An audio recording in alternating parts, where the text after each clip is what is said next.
Matt Amabile. How are you doing, buddy? Brian Lubin, what's up, brother? Doing well. Appreciate you having me on. Long time coming, brother. Me and Hell you yeah. have been kicking it when we were employed, man. We were both gainfully employed in corporate America, and then now look at us. Look at us here. Man, we had that initial conversation, and you inspired me, too. You were like, I just joined JDC, and these guys put this different mindset in my head, so I started this thing, and I've watched you just grow, and it's inspiring and inspired me, man. Glad to be here, glad to be doing this.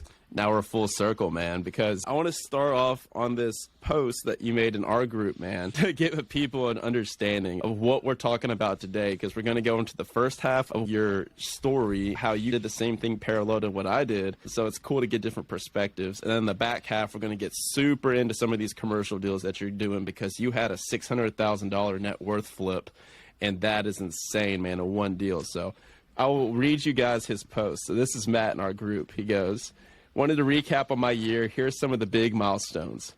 Quit my W-2 job after reaching financial freedom. Traveled for 2 months to the West Coast in Puerto Rico.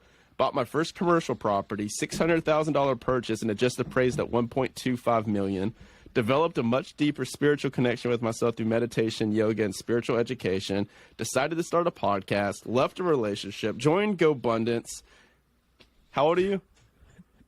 25, baby. 25 years old. All right, Matt, welcome to the show.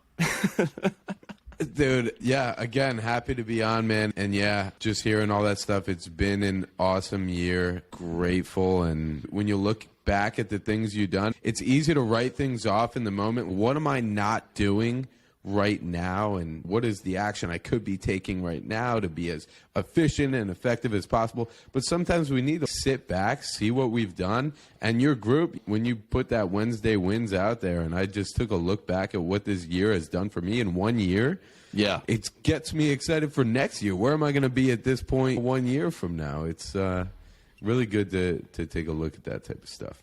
Oh, man, absolutely. So let's take a step back a little bit, and we'll go a little bit into your backstory. Walk us through your W-2 job, what you did, and how you got introduced to financial freedom movement in general, and how you got started investing in real estate. Walk us through those first couple of deals, and then we'll fast track right to when you had your exit point, because I really want to stick there for the first 20 minutes or so, because there's a bunch of transition questions I want to ask you. So I think it first starts off where I learned about financial freedom is coming right out of college. I go for a trip to Europe. I travel for around a month and a half, and it only cost me around $5,000. So I see there that if I could make some type of income around $5,000 a month, and I don't have to be location dependent, I could go over and travel to Europe and do these things. Even if I'm working at the same time, I could do that for $5,000 a month. So that's what I need to make. At that point, I am working in New York. I'm sleeping on my cousin's couch. At one point, my girlfriend breaks up to me. So everything is just shitty at that time. So I'm like, how do I get off this couch? So I start learning about personal finance. I read Rich Dad, Poor Dad. I do the typical thing. Gets me involved in real estate. I buy a house hack. From the house hack, that takes a little while to do a big renovation on. It's a 4-unit building. It was condemned. Learned so much from that. But then from there, I started doing the real estate thing, buying more real estate with my partners, building up cash flow, and building me to the point where I'm at, where my cash flow can support my lifestyle, and I can live off of that cash flow. So what made you want to do the partnership model in the beginning? Obviously, you had your first house hack. And then what made you take the jump from doing the solo show to playing a team sport? Because that's something a lot of people struggle with, especially in the beginning, is figuring out, they're like, I want everything to myself. And then they can't think about splitting it up and divvying it up with other people. So can you speak to that process and kind of the pros and cons? Right. So I had the same idea, right? I wanted all the real estate. I wanted all the cash flow. And that's one thing that I did not sacrifice. I knew that I had an area, and I had the local expertise. I was the boots on the ground. So I knew that I could leverage that as a negotiation tactic to get somebody to come in on a deal with me. If I found a great deal with equity built into it, I knew I could get somebody to come in with me, put money down. So that's one reason why I wanted the partnership model. I didn't have cash sitting around to go buy property. So if I could find somebody to put down half of that amount to buy that property with me, that would make it easier for me to buy. I strategically structured these partnerships to buy small multifamily buildings with a partner who was only interested in an equity gain and the tax write-offs from real estate. So he wasn't interested in the cash flow. I was interested in the cash flow. My agreement with him was, listen, I'll put down 50% to buy these properties. You put down 50%. You don't have to think about it. I'm going to manage the deal. I am going to manage the tenants. I found the deal, but I get to take all the cash flow. I'm doing the management. You don't touch it. You can take tax benefits, but I'm taking all the cash flow out of this deal. If I could make around $5,000 a month and I don't have to be location dependent, I could go over and travel to Europe and do these things. So that's what I need to make. At that point, for me, that was, I still get the 100%. What did I want from real estate? I didn't care about net worth. I didn't care about anything like that. I wanted the cash flow. That's what's going to get me out of the rat race. So I strategically structured it so that I still get all the cash flow, but I only have to bring 50% down to close. Okay, and then when you were closing on these, was this like a 20%? So you're bringing 10% to purchase? Yeah, we had some 10% down hard money loans, and then we were buying these things like a duplex at $160K that was worth, at that time, $200K, and then the market was crazy, so 3 months later it was worth $220K. Even putting 10% down on the $160K, we're putting 16% down. Once we had the $220K value and we're only $160,000 into it, you do your refinance with a $220K value, you're pulling out your whole $160K injection in there. So that, yeah. So basically, I used mostly hard money to get in, so I didn't have to bring as much down to the table. For your own percentage? For my own percentage, for my partner's percentage. He was also one way that I structured those deals and decided who I wanted my partners to be. I didn't know a lot about banks. I didn't have bank power. I didn't have the bank account to show to these banks. This guy had that, and he had the bank connections. That was another good thing about my partnership, is that he could talk to the banks. He could bring in different lenders and have all these types of creative financing options for us. Yeah, I love the idea of it, because you go back to the deal triangle that we talk about on the show a lot, where you either need the knowledge, the money, or the hustle. And so you were like, hey, man, I've got the knowledge. So you were especially lethal because you had the knowledge and you had the hustle. You just needed the capital and the banking relationship, the assets, the balance sheet. So when you're doing these deals, I like the idea of it, right, about taking the cash flow, managing the deal. You're like, I'm going to take this headache, but give me the cash flow. You take the balance sheet. So did you sacrifice equity position in these deals? Like, how was this? Did you have zero equity, or did you just structure it to where he had a majority stake of equity? How was that? No, it was a 50-50 equity split. So he just got to write off everything as the depreciation. So he got to write off 100% of the tax benefit. You just got to keep the cash flow. Correct. Yep. Genius.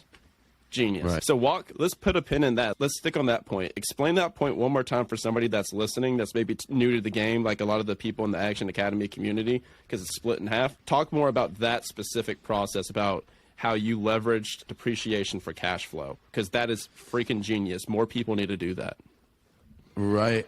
Honestly, I'm not a genius. I don't. Yeah, you're right. You're terrible, dude.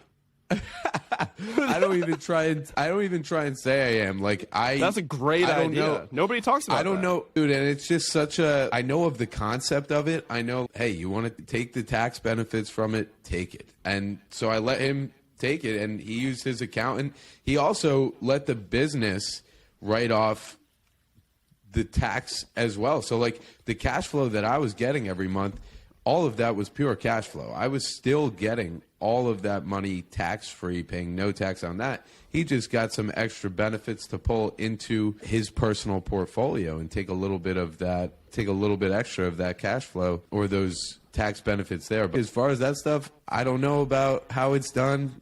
All I know is I wanted to get the deal done. My brother in Christ, all I care about is how you structured it.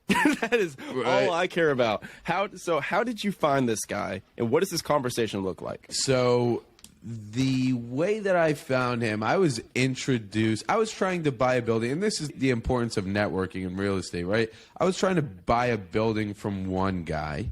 He introduced me to his lender so I could try and buy his building. I didn't end up buying that building, but I got introduced to the lender. So now I'm talking to this lender, and I'm trying to buy another deal. And I'm talking to this lender about low down payment options, all this stuff. I don't think I could get this done for you, but I have an investor who buys deals also, and I think he could be interested in this. So what I did is I set up a time and a Zoom call with this investor. I went on Bigger Pockets. I made all the spreadsheets. I did the rental calculator. I showed the ROI that I'm getting on my current deals and on deals that I can find for him and for us to buy together, and basically showed him like, hey, I've got the hustle and I've got the knowledge, just like we talked about earlier. So if you've got the capital, we can make this happen. And I basically built that relationship, showed him, and it's easy, right? You go on Bigger Pockets, you plug in these numbers, it spits out a sheet for you, and it says, this is your return, this is your cash flow, this is what you do, and you look like a freaking expert, like you created this document. For the guys who don't know about Bigger Pockets, you look like this genius. Basically utilize that and talk to that sheet. Obviously, I knew my stuff at that time. I could talk pretty fluently about it, and made him trust me enough to throw in on a deal with me. Man, that was freaking genius to do that, because everyone is always so flustered about like that binary thinking is what it's called. It's all or nothing, A or B. And you're like, hey, man, look, this is what I want. You were very crystal clear about what specifically you wanted, right? You knew what you didn't want. You were like, okay, so I need to find somebody that's on the other end of this equation. So if you guys think about it from Matt's perspective, because I think how you structured it was the correct way, because you need the cash flow. You need what's almost called like fast cash to be able to get out of that job. You need that recurring cash to be able to earn your freedom. And then once your freedom is earned, then that's when you can start focusing on taking the equity plays and start doing the big commercial deals that we'll get into in the back half of the show, where all of a sudden you start having the net worth swings. That's the game. So it's all a question of, how do I generate X amount of money per month so that I can leave my job? So what were you doing for work, and how much did you need? So you said you needed $5,000 a month to basically live around Europe and stuff. So was that your number? Yeah, so 5K was my number, and I thought I was hitting that at 30 years old. I wanted to get to $5,000 a month, and I tracked my expenses pretty deeply to make sure like that number is actually viable. At the time, I was sleeping on my cousin's couch. I was paying him $400 a month in rent, but even with that, with my gym expenses, couch even like fire, dude, it's so worth it to do something like it. Humbles you so well, and it creates this mental capacity to live below your means. But, you know, I was tracking all my expenses. Even with that $400 rent payment, I was only spending around between $2,600 to $3,400 a month. And when I jumped into my house hack, now I don't even have a rent. I don't have the $400 rent expense. So it's all I'm paying for now is the gym, food, and whatever else I want to go do, whether it's traveling or going out with friends on the weekend. Yeah, and I know that some people may listen to this and they're like, oh, cool, must be nice, like single guy, like young, doing this, no kids, all that good stuff. But here's the thing, you could still apply the same concepts that you applied, just at a larger scale. So maybe that number is $10,000 for you. But for me, I know after doing this trip around the world for half of 2022, I'm like, I can live like a freaking king for about $7,500 a month. Just me. But that's paying like $4,000 for Airbnbs, like really nice ones. That's paying for eating out each and every meal, like sometimes really nice restaurants. It's paying for flights. That's paying for like literally traveling around the world. My average was that $7,500 to $8,000 mark. So it's like back here, like when I'm at my house hack or when I'm about to go to Austin, it's back down to like $3,500, $4,000. But it's just think about your number, get really crystal clear about what your goals are, And when you're in your job, the more that you want to leave, the faster that you want to leave, the more you need to focus specifically on the cash flow. Now, for these properties, you said you were focusing on the small multi. You just were focusing on long-term tenants. Did you do any short-term? What kind of properties were you looking for? Yeah, everything was long term. I do a lot of Section 8. The reason I like Section 8, especially for my base, I call them my base portfolio, what built me up to $7,000 in passive income. I can rely on that 100%. I know it's coming in because it is Section 8. It's paid by the government. I know that check is guaranteed to come in every single month. Yeah, I was focused on long-term tenants. The one Airbnb that I actually do have, and I still do it now because I'm like, it doesn't make sense for me to not do it. My mom lives about 20 minutes away from my house hack right here. So I have my apartment, almost like the Craig Kurlop method, right? Yeah. I have the house, if you guys don't know, he's been on the show before, but a house hack strategy, Craig Kurlop, he's the author of that book, published by Bigger Pockets. But so I rent out this apartment on Airbnb. So 3 days, I'll go stay at my mom's house, and this place will make me an extra $600 a month. And then I could just take that, like $600 for 3 days. I'm like, how could I literally say no when I'm going to go to my mom's house? She's going to make me some chicken noodle soup, and I'm going to hang out and have a good time. So I Airbnb this. Everything else is a long-term rental.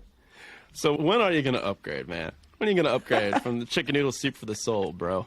No, like I'm 100% all in. I'm all in. I'm all for tracking expenses and frugality. Like, hell yeah, right. I'd run it. But it's just I've reached a place where you almost come full circle, just like kind of documented my journey live on this podcast too, where I was in the high-rise apartment and I was there and I was just like, okay, I don't want to ever pay rent again. So then I get the house hack, start the house hack strategy, right. Become addicted to it because now you're not paying for that mortgage, you're not paying for that rent. You start reinvesting that money into coaching, masterminds, real estate, whatever have you, and you become addicted to it because it earns your freedom really quickly. But now I'm full circle to where I'm to the point now where I'm 3 years deep into this and I'm just like, hey, for me to get to the next level, I'm sick of living in the freaking basement of my own property. So now I'm getting a long-term rental. I'm going to rent again for a year in Austin, Texas, and it's probably going to be a pretty freaking nice place because now that I've traveled around the world, it's like environment really matters to me. It doesn't need to be for like the bouginess of it, but more so just for my mind space of I want my environment that I'm working in, that I'm in, to reflect like what I'm moving towards and be in an area that's like buzzing. So I'm kind of curious about your thoughts on that. Yeah, no, and I 100% agree. And if I was in the mindset that, like, I'm just going to do this forever for the rest of my life, that would be a very toxic mindset, and it would not enable me to accelerate financially because I would be like, you know, I could just stay here, I'll be fine and safe. That's the number one thing. Don't like safety. Ma, I like to where's be the uncomfortable. meatloaf? The meatloaf, right. Ma. So I've got one reason I am focused.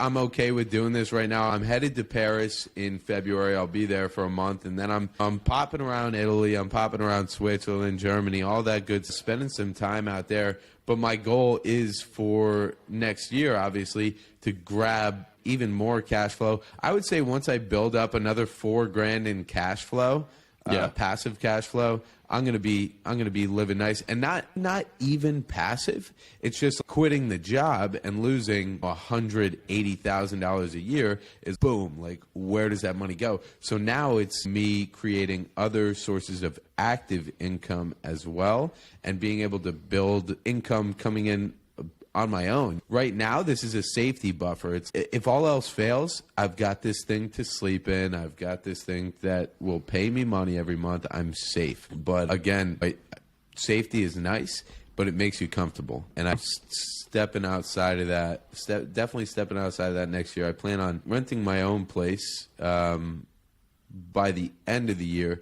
But my problem too is I don't want to be locked down to one place for a year. So if it's a month-to-month lease or something like that. I feel that. A way to remedy that is to go travel around the world for 6 months, and you'll figure it out real quick. You'll be okay with it. And you'll value having one place to stay. Yeah, contrast creates clarity, man, because it's just I was bouncing around so much. I was on a plane like every other week for just about 6 months. So it was just like I did it. And it was fantastic, and I still want to take trips. I think how you're doing it is a superior way of doing it. Now that I've done it, like a month or two at a time, perfect. Because what happens is you have this hedonic adaptation to it, and then all of a sudden you're spending a month in Mykonos, and then you're looking out, and you go over to the coast of Brazil, and you're like, Rio's okay. You're like, I was just living in Mykonos, and then you're like literally in Rio and you can't fully appreciate it. Whereas if you were living somewhere and you go to Rio, I don't know, from Jacksonville or somewhere, you're like, whoa, holy crap, look at this. And then as soon as that moment happened where I was like looking out of my like floor to ceiling windows, like looking over the Brazilian coast, I was just like, oh, this doesn't do anything for me right now. That's a problem. So it's time to go back. Walk me through, so I left my job a little bit before you did. Walk me through you submitting your notice, you're resigning from your job. Walk me through that month after that. How's your mindset? How's your emotions? Walk us through that transition, because it's rare that I have people on here that are fresh like I am. So I'm curious about your perspective. So the week after I was leaving my job, I was headed to Puerto Rico for a month. So it was already said and done. Nice. I was just going, and I even had the conversation with my boss at the time, because I just actually got assigned a new boss. I was like, hey, I'm really not doing much for you guys. I still make sales, but I'm not doing much. If you want, I can keep doing this, but I'm going to Puerto Rico next month, so I'm really not going to be doing anything for you guys. So at that point, we decided it was best for me to leave. Mutual, best for me to head out. So like, I was off. I went to Puerto Rico. The one thing I did start getting stressed about, but I needed to take a step back and see these things are going to happen. My cash flow is still coming in. I wanted to become confident in my cash flow, that it's going to show up every month. It's going to be in my bank account, and I'm going to be able to not lose money and not be in the negative every single month, and even be in the positive. One thing a little bit stressful about Puerto Rico is groceries. Super expensive over there, man. They have to ship everything back to the US for it to get, like, to the mainland US for it to get inspected. Then it has to get shipped back. And dude, like, I eat so much food, but yeah, a thing of grapes is like $9 over there for a pint of grapes. I think it's the same thing with the Dominican. Like, I saw it was like $7 for a stick of deodorant, and people. So here's one thing that, like, I didn't. Like, people talk about the geographic arbitrage and all this stuff. I get it. I 100% do. If you're out of the main cities and you're out in the countryside around the world, if you're in rural Brazil, like off like an hour or two out of Rio, then yeah, like for sure you're going to have arbitrage. But what I learned to be true, and you probably realize this too, around the world, I think inflation's kicking everyone, bro. Because everywhere. It doesn't matter what the currency is. They're just going to affect it compared to the euro and to the dollar. So I'm like, bro, I went everywhere. I'm like, bro, this is more expensive than America. Like, what are y'all talking about? Yeah. I was in Brazil, and it's reais. It's 5-to-1 US dollar. But now it's just like, I go to a meal, and now it's 100 reais, in which is 20 US dollars. So I'm like, bro, I'm paying the same. Same thing. America's actually kind of cheap. It's weird. Because America is such a consumerism-based society too. Yeah. We have so much coming in. When there's so much supply that we have, the pricing that they can offer to us is like so much lower than what they can offer to a land that's only bringing in 1/100th of the actual supply that's coming in over there. And like, economies of scale. Economies of scale all the way.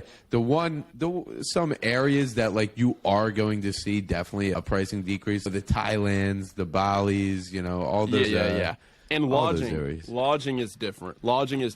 Like, you can pay the Airbnbs and the hotels. You can pay and get a lot more for not that crazy of a price. I noticed that. Like you living in the King, man. When I saw that one, you playing with the monkeys, that was cool. And then where was that huge windowscape, like views of the ocean? Was that Brazil? Was that Rio? Where was that? Yeah, that was Florianopolis. That was Floripa in Brazil. So it's an island in South Brazil. So I lived there for a month. I had floor-to-ceiling windows, this 6-bedroom house. But here's the thing, right? Like, I did that. It's beautiful. It's amazing. I had my own Jeep that I was driving around. But it was just me, man. It's just me. So it's like it wasn't as fulfilling. Like, the achievement was there, and it was cool. But then it's crazy how it's like the grass is always greener on the other side. While I was doing that by myself after my relationship ended, I was just like, dude, I would kill to just have someone to go have a beer with on a Friday. Right. Like, just go with the homies and just call somebody and be like, yo, do you want to go to freaking Buffalo Wild Wings and grab a beer? And like people that are over there doing the same thing, they're just, the answer to everyone's question is, it's just diversity is the spice of life. It's just newness, diversity. So you always have to change things up. And dude, I remember when I was leaving my job, it was a Wednesday, and my boss called me in and he was scolding me. I don't think I've shared this story. He was scolding me because he said, Lubin, come here.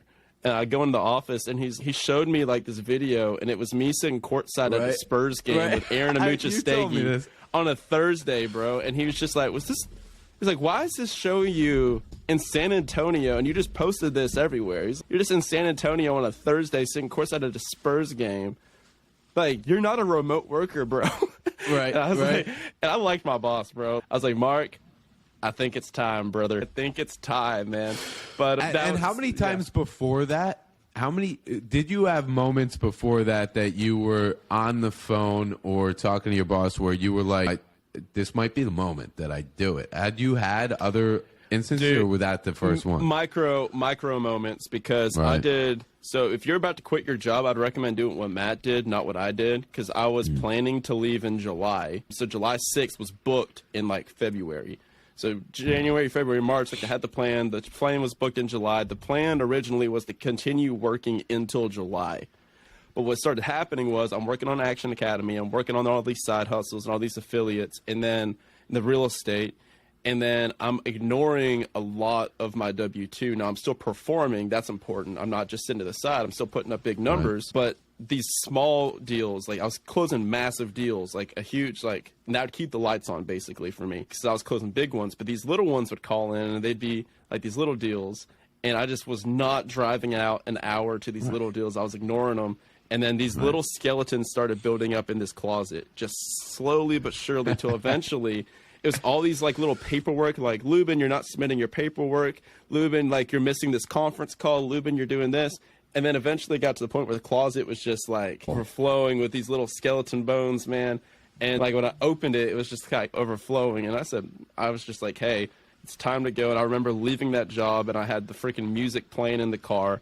I was trying to make something eventful out of it, but it didn't really hit me.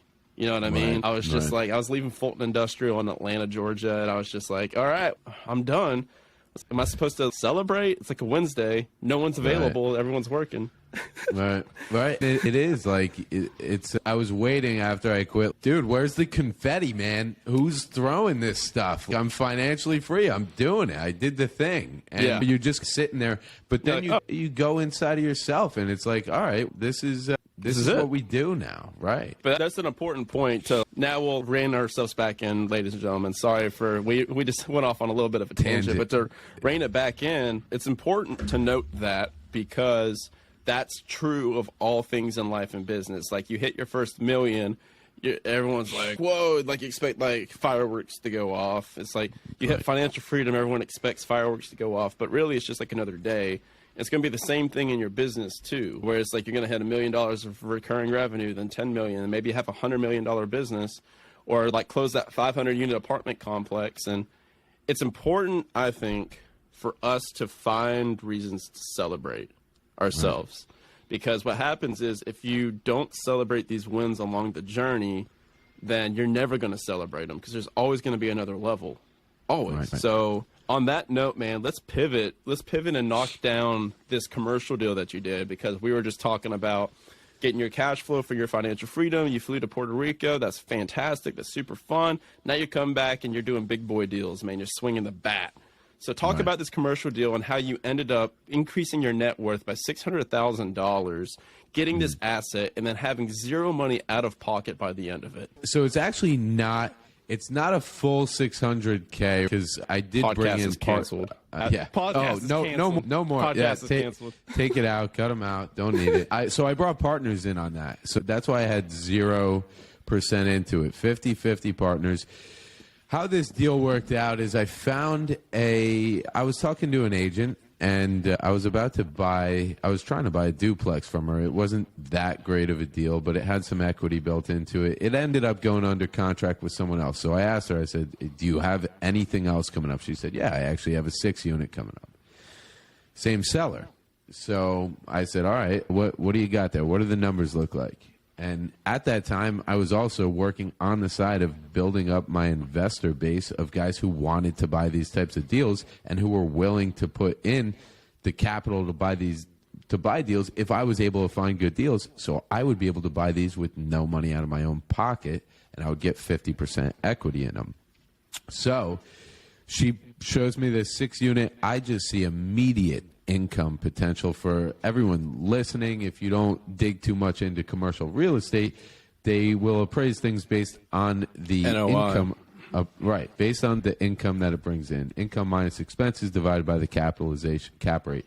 And I did my math. Real estate is a math problem. I saw that with the rents that this thing could bring in, I put the value at this building around like 1.1 at the time once it was stabilized, and the seller only wanted around $600,000 to buy that building.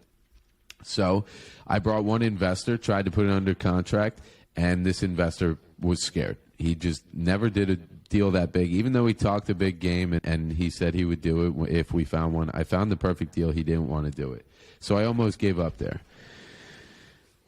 I took that deal. I posted up on Facebook. I said, hey, these are the numbers. This is what I'm seeing. This is what I think can happen here. Is anybody interested in either lending on this deal or buying this deal? I got a lender that reached out to me. Now they're my good friends and partners at Leverage Capital based out of Newark, blowing up Newark basically.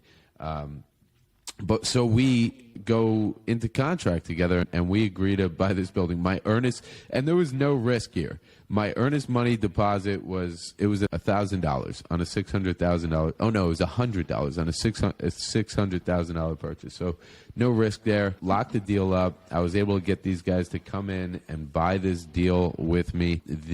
And when I had this conversation with them, it went just like this. I told them, hey, I know this deal is a killer. I don't have the capital to put down on this deal, but I can manage the entire deal. I can stabilize it. I know the people in the town that we need to know to get this thing passed. And then once it's passed, I know the valuation will come in at least at $1 million. It's got to be most likely over that. They agreed to come in, put down and they were lenders, so they're mortgage brokerage too. So that's another strategic partnership on my side where they can get this deal lended to and give us the best terms possible. So they brought every single dollar to close on this deal and every single dollar after that to do our renovations. It was about $60,000 in renovations. So $600,000 purchase, $60,000 in renovations. We had about $20,000 in closing costs and $20,000 in holding costs. So we're all in around $700,000. This building took 6 months to stabilize and get fully rented out. After 6 months, it just appraised at $1.25 million. We're doing a 75% cash out, pulling our money out. It's going to bring us around $940,000. We have $700,000 into the deal, so that's a delta of around $240,000. You cut that in half with my ownership versus theirs.